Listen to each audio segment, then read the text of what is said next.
Ada yang bertanya, di mana Imam Mahdi? Kalau ada pertanyaan seperti ini, di mana Imam Mahdi? Misalnya, saya tahu, apakah saya akan menunjukkan beliau di situ? Apakah mungkin saya akan menunjukkan begitu? Jadi kalau orang yang bertanya seperti itu, satu orang yang bertanya, walaupun saya tahu, saya tidak akan menunjukkan. Apa ini yang terjadi? Kamu dibuat di proses, yang ini begini, ini udah nggak fungsi lagi kepala nih, nggak bisa untuk mikir lagi.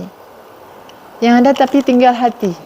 Saya bangunin suami, bang, tolong saya. Jadi waktu itu setelah diproses itu sampai saya mengalami bisa mengetahui sesuatu, bisa bicara sama ikan, sama yang saya ini waktu bersih rumah tuh selop tuh ngomong, mungkin karena melihatnya saya seperti ini, ada yang nggak senang dengan cara bicara saya atau pakaian saya atau yang zahir dari saya, itulah mampu saya ini dimaafkan. Nah, tetapi yang hakikat kebenaran itu mutlak punya Allah. Tetapi saya nggak pernah ada kemauan untuk berdiri seperti ini, nggak pernah ada sebenarnya. Dan bukan didorong oleh keinginan untuk mencari uang, sama sekali tidak. Ini yang jangan sampai ada keluar kata-kata seperti itu, tidak.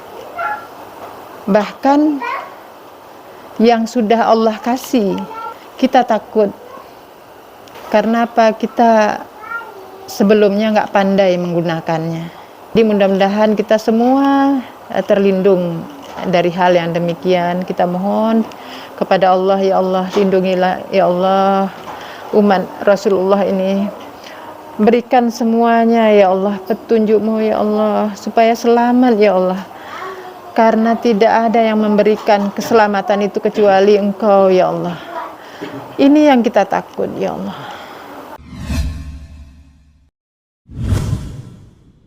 Bismillahirrahmanirrahim.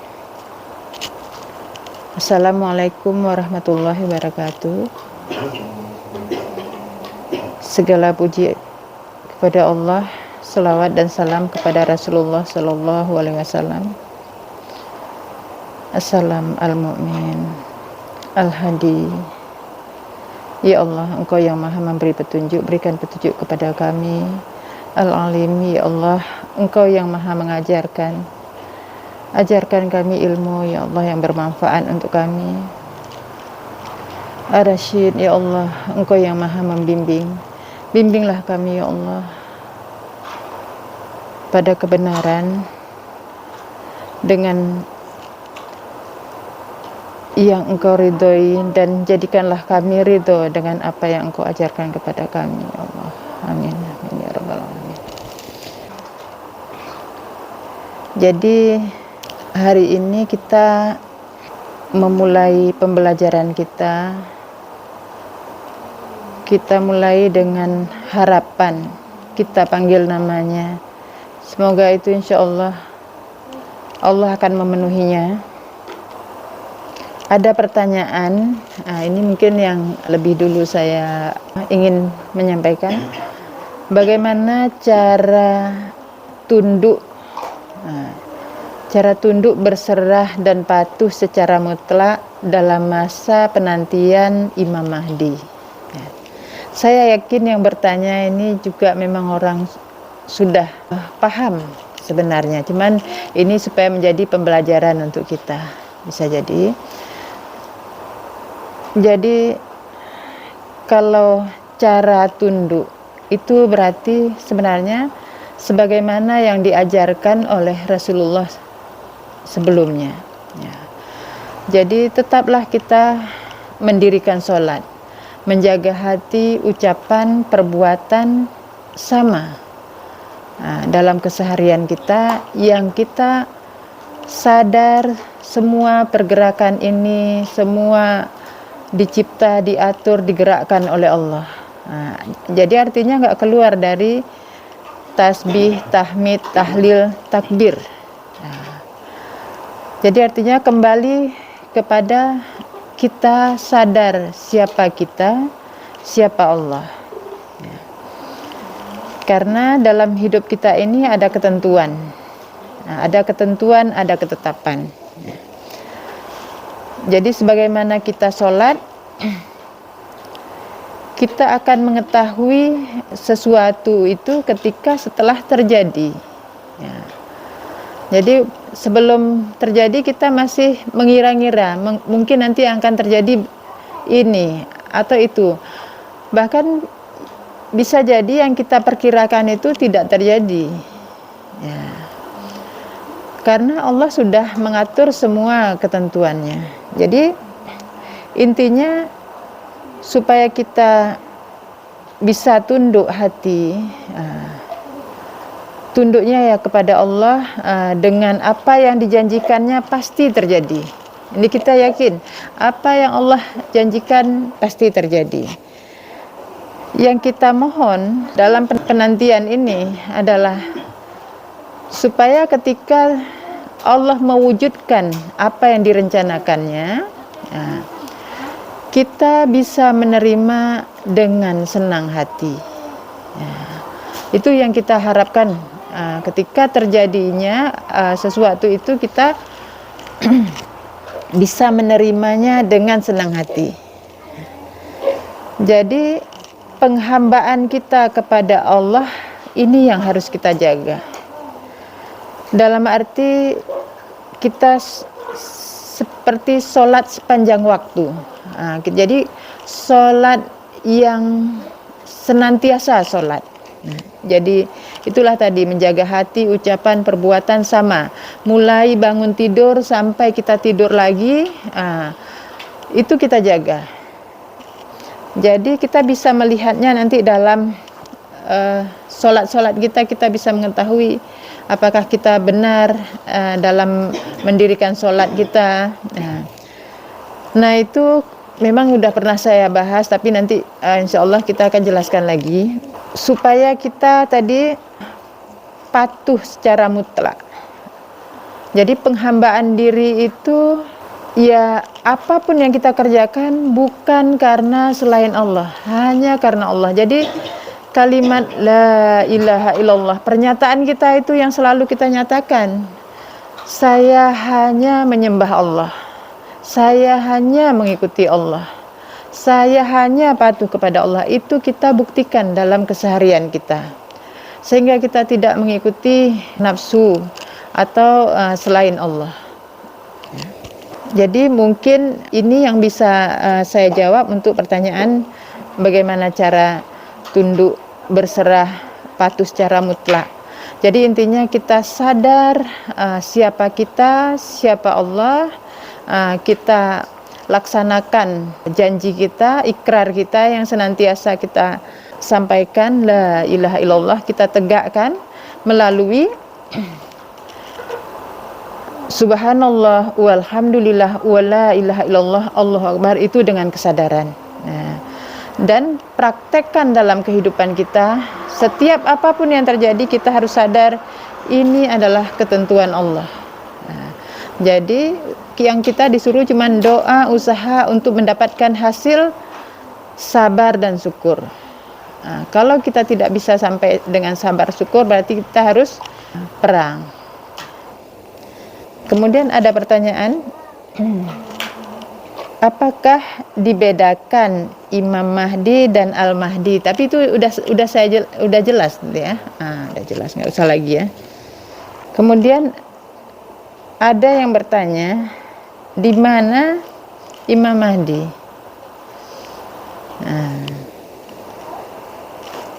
Jadi kalau ada pertanyaan seperti ini, di mana Imam Mahdi?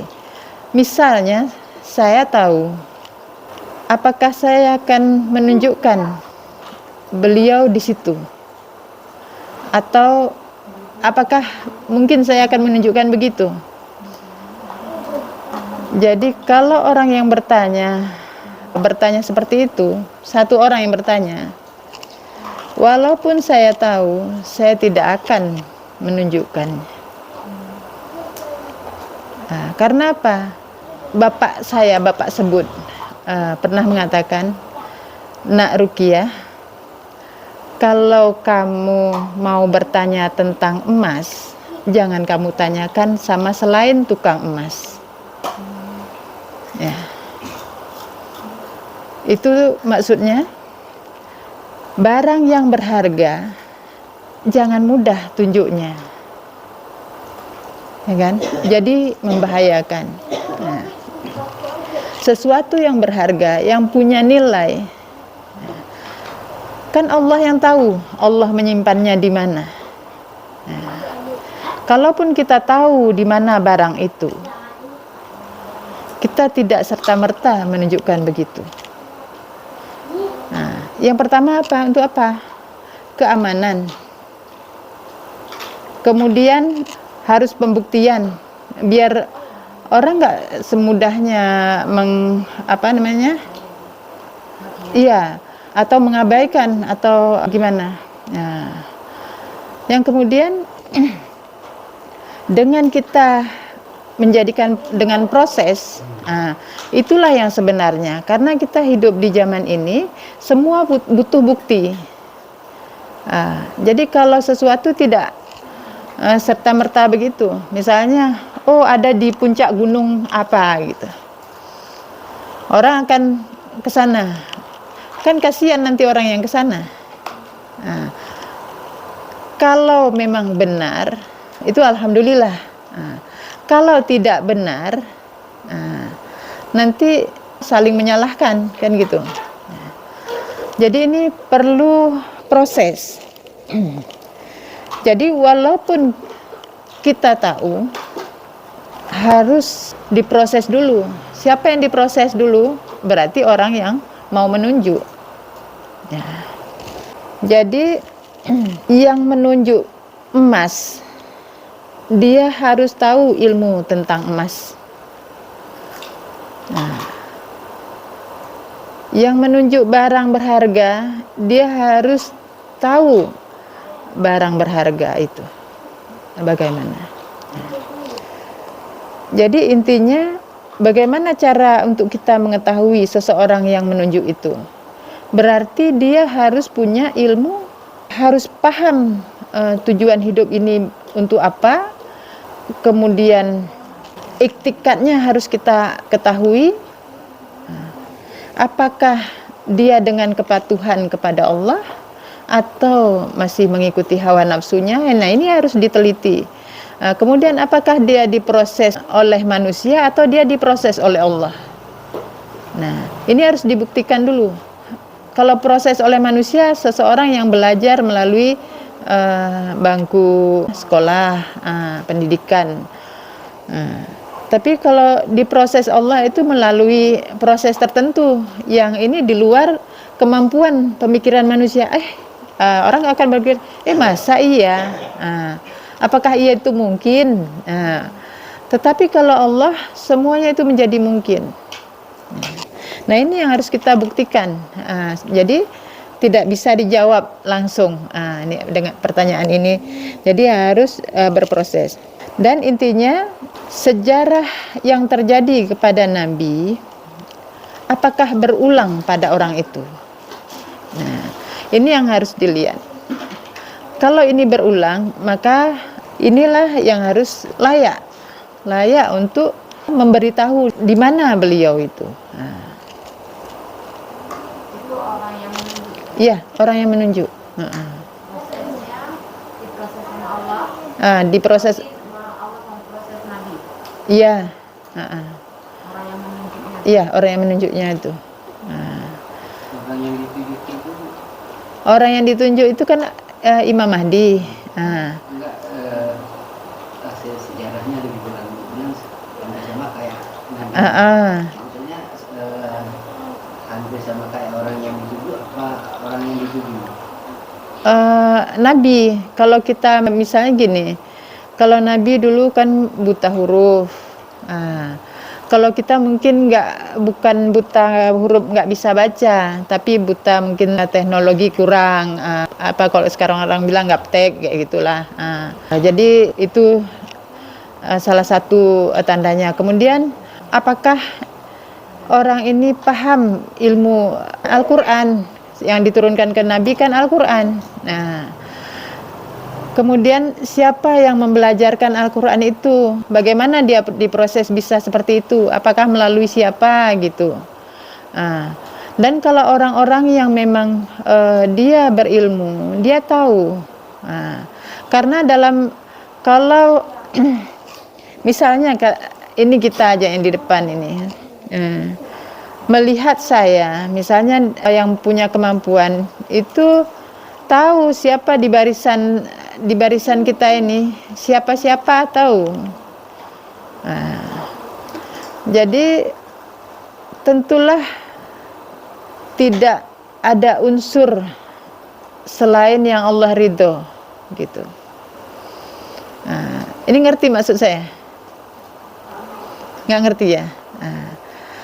Jadi kita manusia ini diberi oleh Allah petunjuk, diberi ilmu, tetapi itu dengan sebab. Semua dengan sebab. Jadi Allah menjadikan malaikat, menjadikan jin itu untuk menjadi sebab. Jadi dalam diri kita kan ini ada malaikat, ada golongan jin. Jadi ini kita yang untuk menimbangnya. Bagi orang-orang yang mendapat hidayah, petunjuk dari Allah, maka Allah akan menambahkan orang-orang yang berbuat baik. Orang-orang yang berbuat baik, sebaik-baik teman yang menyertai. Jadi itu siapa? Bisa jadi siapa aja yang Allah ridhoi akan menyertai kita. Tapi kita nggak perlu pikirkan itu. Ya kita nggak tahu menyertai kita itu bagaimana, nggak tahu. Tetapi kita bisa tahu, contohnya begini. Kalau Nabi diajarkan oleh Nabi Khidir misalnya, kan Nabi yang hidupkan ilmunya. Nah, ilmu itu yang saya maksud, ilmu-ilmu siapa yang menyertai dalam diri orang itu? Itulah yang dibilang mewarisi Nabi, pewaris Nabi. Ya. Jadi itu yang bisa dilihat nanti. Bagi orang yang punya bisa dengan petunjuknya, ataupun kalau ini ditanyakan, orang yang punya kemampuan dia akan menanyakan langsung apakah ini benar. Tapi kalau orang yang tidak mengetahui itu kan kadang-kadang dengan ketidakpengetahuannya ya ngomong yang ya udah maklum aja. Ini untuk orang-orang yang sampai ilmunya. Dan tidak cukup 1-2 orang, minimal 100 orang. Misalnya gini, saya misalnya, saya tahu saya tidak akan menunjuk beliau di sana, enggak. Kecuali ada minimal 100 ulama. Ulama dalam arti yang Allah ridho ya. Itu sudah membenarkan. Berarti bagi kurang 100 ulama sama satu pendapat. Ya, sudah satu pendapat. Itu baru mungkin itu. Jadi makanya kita harus bersama, sehingga itu semua akan terwujud. Tapi ini saya kapan, bagaimana, kita tunggu dari Allah semuanya. Bukan dengan kemauan kita. Jadi kita hanya berharap kepada Allah, semoga Allah memberikan kekuatan kepada kita semua, kepada yang Allah mau tunjuk itu siapa, beliau dalam keadaan sampai waktunya. Karena gini, kan dikatakan kalau Nabi dulu, Rasul itu diangkat kan biasa 40 tahun umurnya. Nah, jadi 4 itu kan dalam syariat, artinya nyata, umur fisik gitu ya. Tapi ini yang dimaksud adalah umur pencapaian ilmu, pencapaian kesadaran, pencapaian kesempurnaan. Nah, ini yang dimaksud. Jadi teringat saya hari itu saya pernah bilang kalau saya ini secara ilmu masih anak-anak gitu. Belum belum dewasa. Tetapi itu atas kehendak Allah bisa diproses dalam waktu, nggak perlu bertahun-tahun, nggak gitu. Waktu sebentar bisa mencapai itu. Kenapa saya mengatakan waktu itu saya masih secara ilmu masih anak-anak? Karena apa? Kita kan bisa ngukur kalau yang Nabi itu bagaimana, orang yang berserah itu bagaimana. Berarti kita kan merasakan itu semua. Begitu naik kita terasa, ilmunya naik kita terasa. Jadi tidak sekaligus langsung jadi. Ini yang sulit orang pahami kadang-kadang. Kok umurnya segitu nggak sesuai? Karena beda antara syariat dengan hakikat. Kita kan sudah di zamannya hakikat. Jadi artinya ini tinggal kita sambil kita menunggu ketentuan Allah, ketetapan Allah, kita terus perkuat hati untuk terus tunduk kepada Allah, menjaga dari penyakit-penyakit, jangan terganggu. Insya Allah kita akan mendapati masa yang ditentukan itu, dan kita bisa mengikuti jalur yang sebenarnya, insya Allah. Amin. Jadi penunjukan ini prosesnya sangat luar biasa. Jadi dengan apa yang Allah beri, ini mungkin untuk pelajaran kita nih, tapi nggak apa-apa ya masuk gini. Jadi saya pernah minta dulu kan, waktu saya masih sangat awam, ya Allah, karena teringat mau nanti kalau meninggal bawa apa. Yang saya minta waktu malam itu semua udah pada tidur, teringat mati. Saya berdoa, ya Allah, kalau Rasulullah itu bisa Engkau bersihkan hatinya, kan dibelah gitu dadanya.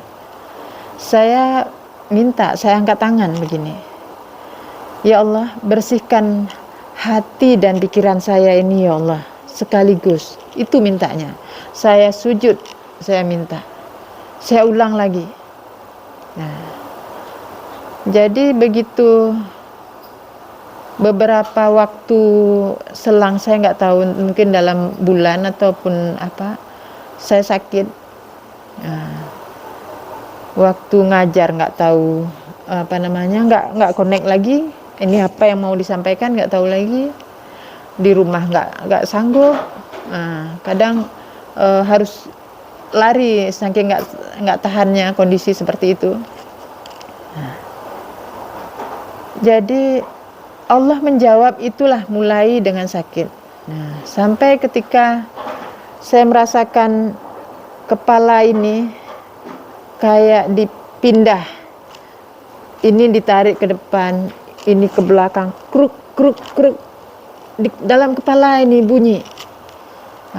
Apa ini yang tertanya? Apa ini yang terjadi? Kamu dibuat di proses, yang ini begini. Setiap ada petunjuk pasti ada pengganggu. Cuman pada waktu itu kita nggak mampu, kadang-kadang kita lebih banyak takutnya. Nah, hanya yang bisa kita bilang, ya Allah tolong, ya Allah tolong. Jadi walaupun ramai orang seperti ini, itu nggak ada yang kita bisa mintain tolong. Jadinya ya Allah tolong. Sehingga ketika orang udah tertidur semua, ini udah nggak fungsi lagi kepala nih, apa namanya, nggak bisa untuk mikir lagi. Yang ada tapi tinggal hati. Saya bangunin suami, bang, tolong saya, bantu cara berdoa. Dibangunin abang-abangnya semua. Waktu itu. Begitu diucapkan Bismillah, saya ikut juga Bismillah. Ya Allah, ya Allah. Sampai habis satu kalimat itu kembali, bisa berpikir kembali. Ya Allah, alhamdulillah. Ya, mungkin ini nggak pernah dirasa oleh yang lain, tapi itu udah saya rasa. Jadi tanda kebesaran Allah, tanda kekuasaan Allah nyata. Yang seperti itu. Jadi waktu itu setelah diproses itu sampai saya mengalami, bisa mengetahui sesuatu, bisa bicara sama ikan, sama yang saya ini waktu bersih rumah tuh selop tuh ngomong, saya punya sipulan, saya nggak dipakai, buang aja cepat. Yang ini begini, yang itu begitu. Jadi kerjanya cepat. Kata anak saya, Mama kok bisa cepat kali kerjanya hari ini? Karena apa? Memang begitu, digerakkan begitu. Nah, tapi yang seperti ini memang nggak lama. Ya, ya. Tapi nggak lama, cuman dirasakan aja. Dengan semua makhluk. Jadi artinya itu kita dikasih nampak kekuasaan Allah, bahwa semua makhluk ini punya ruh. Jadi kita jangan sewenang-wenang. Walaupun air, kadang kita menggunakan air itu berlebihan seolah ini, padahal semua punya ukuran, dilihat. Kalau benda mati itu kayak sedok. Iya. Tetap semua punya kemauan. Saya sampaikan ke abang saya, beliau bilang itu kemauan benda itu, gitu. Ya mungkin pendapat dia begitu, tapi yang saya tahu semua itu ya artinya ruh itu kemauan, ruh itu kemauan. Nah, kemauan Allah. Kayak kita kan punya kemauan nih. Kemauan Allah dimasukkan dalam ruh kita. Iya. Itulah dia. Jadi semua pada dasarnya ingin ditempatkan di mana tempatnya. Jadi sesuatu yang berada di tempatnya pada waktunya itu baik. Kalau sesuatu tidak berada di tempatnya, itu bisa jadi salah. Contoh gini, kalau tanah kan bagus itu untuk tanaman, untuk apa. Tapi begitu tanah itu masuk ke dalam rumah, jadi kotoran dia kan, jadi tidak baik. Ya. Api begitu juga, di dapur bagus dia di tempatnya. Tapi kalau api udah membakar gorden atau baju kan udah nggak bagus lagi. Jadi semua ini harus sesuai dengan tempatnya. Kita begitu juga. Jadi kalau ada orang mengatakan saya nggak pada tempatnya, perempuan jangan terlalu di depan gitu. Nah ini salah, bukan mau saya. Saya nggak pernah mau ingin begini. Nggak ada saya minta ini. Yang saya minta, ya Allah bersihkan hati dan pikiran saya ini. Itu yang saya minta. Jadi Allah menjadikan saya begini, dan di proses ini kan nggak ada yang tahu. Nah ini yang orang tidak tahu inilah jadi bahan ujian. Jadi makanya saya bilang, saya ajak kita untuk bersangka baik. Jadi oh, aturan yang sebelumnya itu begitu. Iya. Semua kebenaran itu mutlak hak Allah. Contohnya waktu Nabi Isa sama Nabi Khidir kan. Nah, membunuh kan nggak boleh. Tapi Nabi Khidir melakukannya karena dapat perintah langsung. Nah, kemudian melobangi perahu itu lebih dulu kan. Pertama kan melobangi perahu. Itu kan kesalahan, tapi dikerjakan oleh Nabi Khidir. Itu perintah langsung untuk menjadi apa? Ujian dan untuk menjadi pelajaran untuk kita semua ini sampai sekarang. Jadi pertama melobangi perahu. Kenapa melobangi perahu? Ternyata karena orang yang di situ ada raja yang mengambil setiap perahu dengan paksa. Jadi kalau perahunya udah nggak bagus kan nggak diambil. Jadi sedangkan ini orang miskin yang kerja di laut.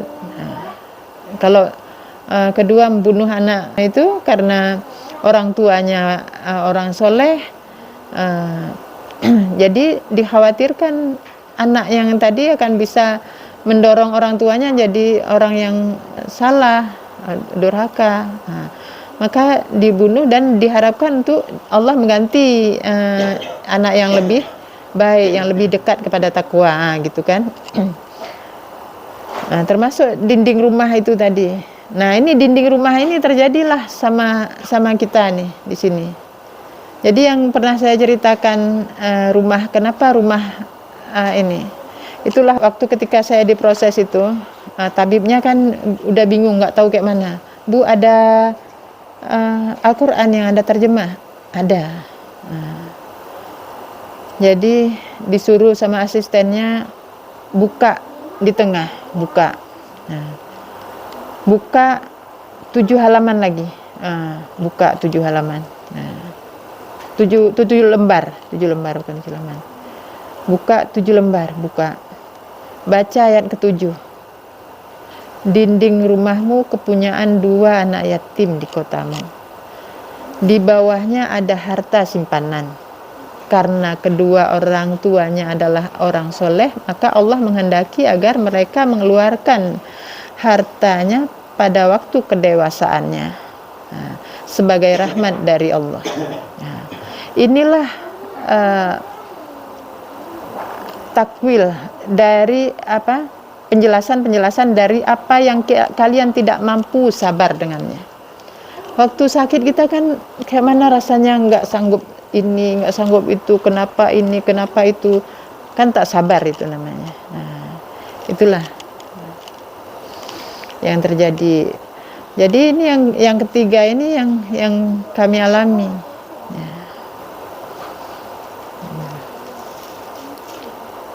Jadi intinya kenapa saya sampaikan ini, ya ini terutama untuk kita, biar kita paham dulu nih,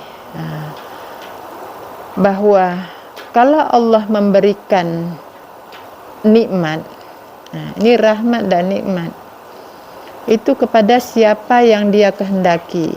Karena Allah mengatakan, kamu tidak bisa memberi petunjuk kepada orang yang kamu cintai, tapi Allah memberi petunjuk kepada siapa yang Dia kehendaki. Jelas Pak kalimatnya.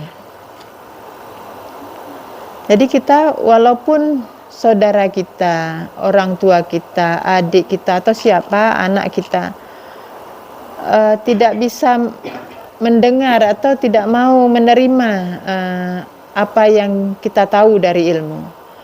Jadi jangan kita menjadi sedih ataupun marah ataupun apa, jangan. Karena apa? Kita tidak tahu kapan Allah hendak memprosesnya. Tugas kita doa, usaha. Jadi yang dilihat oleh Allah adalah bagaimana kita berproses yang Allah, sehingga melihat inilah usaha kalian. Inilah yang dinilai. Farel sudah mengalami seperti yang dikatakan anak muda yang dibunuh Dajjal. Nah, tahu Farel? Udah rasa kan? Udah dibunuh sama Dajjal waktu itu. Nah, Farel tuh, ya kesadarannya dibunuh. Kan nggak tahu kan, pikir ya juga tuh bener. Orang kalian juga terkecoh kah? Ya, jadi itu. Tapi ketika sudah paham, ini insya Allah nggak berulang lagi. Insya Allah nggak. Inilah di zaman yang sudah akhir ini, yang kita harus kuatkan. Subhanallah walhamdulillah wa la ilaha illallah, Allahu Akbar, dengan kesadaran. Sangka yang baik kepada siapapun, walaupun orang itu menyakiti kita, dia digerakkan oleh Allah untuk menguji kita.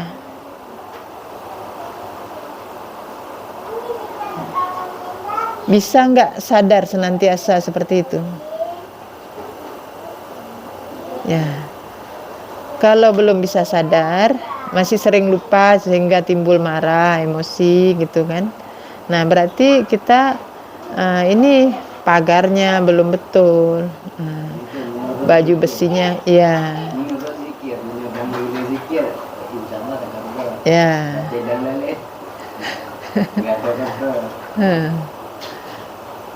Memang leganyan. Makanya zikir itu memang luar biasa. Makanan ruh, tapi memang efek ke jiwa kita kuat. Ada lain pertanyaan?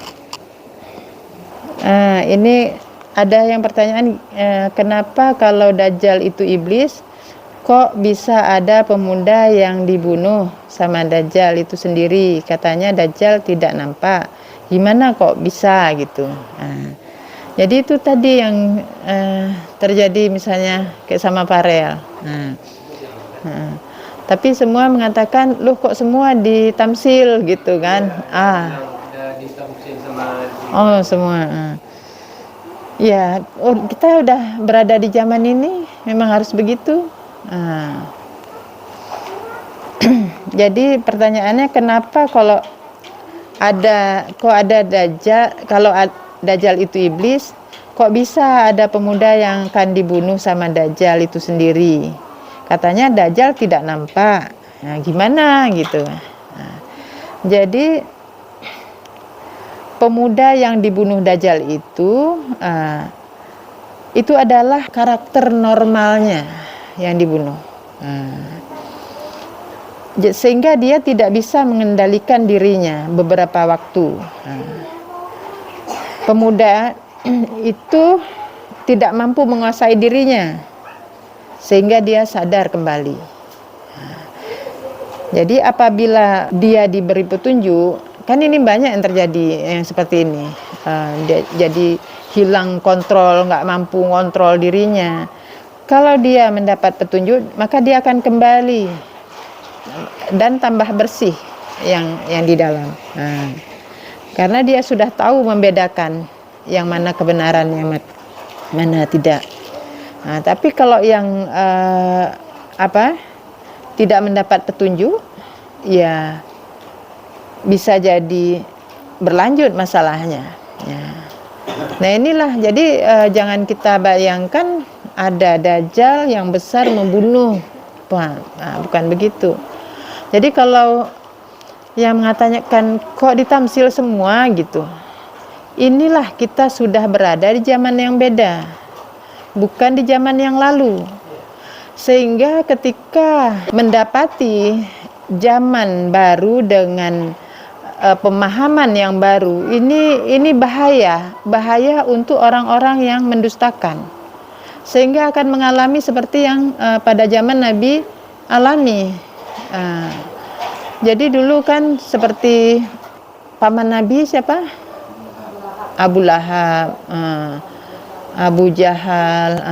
Itu kan mereka dan para ahli kitab itu, mereka kan sama orang-orang yang terpandang, orang-orang yang punya kedudukan pada waktu itu. Tapi tidak bisa menerima apa yang Allah berikan lewat Rasulullah. Nah, sehingga mereka mendustakan. Nah, ini kita akan terulang lagi di zaman ini juga. Begitu ada yang Allah berikan petunjuk, kemudian kita mendustakan, atau ini akan mengalami itu sebagai ahli kitab juga.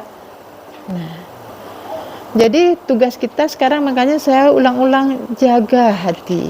Ya. Ambil yang baiknya kalau kita belum sampai ilmunya, sehingga Allah nanti akan memberikan arah petunjuknya. Kita tetap insya Allah terjaga. Gitu. Jadi jangan terburu-buru menilai, karena yang terburu-buru itu sifat setan. Jadi hati-hati, karena yang rencana Allah pasti Allah yang maha menguasai seluruh langit bumi ini. Jadi kalau seseorang yang Allah berikan karunia-Nya, kemudian kita mengatakan itu dari nafsunya atau apa yang lain disangkanya, nah ini sesuatu yang menjahati untuk dirinya sendiri. Ya. Jadi mudah-mudahan kita semua terlindung dari hal yang demikian. Kita mohon kepada Allah, ya Allah, lindungilah ya Allah umat Rasulullah ini, berikan semuanya ya Allah petunjuk-Mu ya Allah, supaya selamat ya Allah. Karena tidak ada yang memberikan keselamatan itu kecuali Engkau ya Allah. Ini yang kita takut ya Allah. Subhanallah. Allahumma shalli ala Muhammad. Allahumma shalli ala Allahumma shalli. Allahumma shalli. Ya, insyaallah. Contoh gini, nanti Imam Mahdi itu nggak koar-koar di medsos, iya. Dia misalnya malamatiyah, artinya nggak menampakkan. Jadi kalau kayak gitu terus, siapa juga yang ini kalau nggak ada yang memberitahu seperti ini, gini. Iya. Siapa jadi malamatiyah matilah. Begitu. Jadi inilah di zamannya, masing-masing di zamannya. Jadi kita perang di zaman ini ya begini. Melalui cara yang begini. Orang nyerang kita, nyerang dia lewat pendapat-pendapat dia, nggak apa-apa. Gitu. Udah zamannya. Kalau dulu perangnya perang fisik. Ya. Ini paham ya, perang sekarang kayak gitu. Jadi ya nggak salah kalau misalnya seseorang ulama misalnya yang dianggap udah disalahkan sama ini itu, ya itu ujian untuk dia. Ini saya kayak gitu juga, saya menyampaikan yang hak, kebenaran menurut yang saya tahu itu. Tapi ada yang nggak bisa misalnya. Ya inilah namanya perang. Jadi semoga semua yang mengikuti kajian kita, walaupun mulanya ragu, bingung, Allah berikan petunjuk pelan-pelan. Jadi yang masih belum mengerti, yang penting mudah-mudahan terjaga hatinya aja dulu. Mau dibuka juga udah alhamdulillah. Pelan-pelan Allah akan kasih petunjuk, insyaallah. Dan mungkin karena tapi saya sering lupa yang mendengar ini kan banyak, yang sering saya ingat kita di sini aja gitu kan. Jadi mungkin karena melihatnya saya seperti ini, ada yang nggak senang dengan cara bicara saya, atau pakaian saya, atau yang zahir dari saya. Itulah mampu saya. Ini dimaafkan. Nah, tetapi yang hakikat kebenaran itu mutlak punya Allah. Tetapi saya nggak pernah ada kemauan untuk berdiri, seperti ini nggak pernah ada sebenarnya. Ya. Dan bukan didorong oleh keinginan untuk mencari uang, sama sekali tidak. Ini yang jangan sampai ada keluar kata-kata seperti itu, tidak. Bahkan yang sudah Allah kasih, kita takut. Karena apa? Kita sebelumnya nggak pandai menggunakannya. Semoga Allah bimbing sekalian, dibimbing saya, dibimbing kita semua ini ya, untuk kembali ke jalannya. Amin, amin ya Allah. Terima doa kami ya Allah. Terima kasih. Baiklah, malam ini saya sampai di sini dulu. Nanti kalau memang itu kita sambung lagi. Assalamualaikum warahmatullahi wabarakatuh.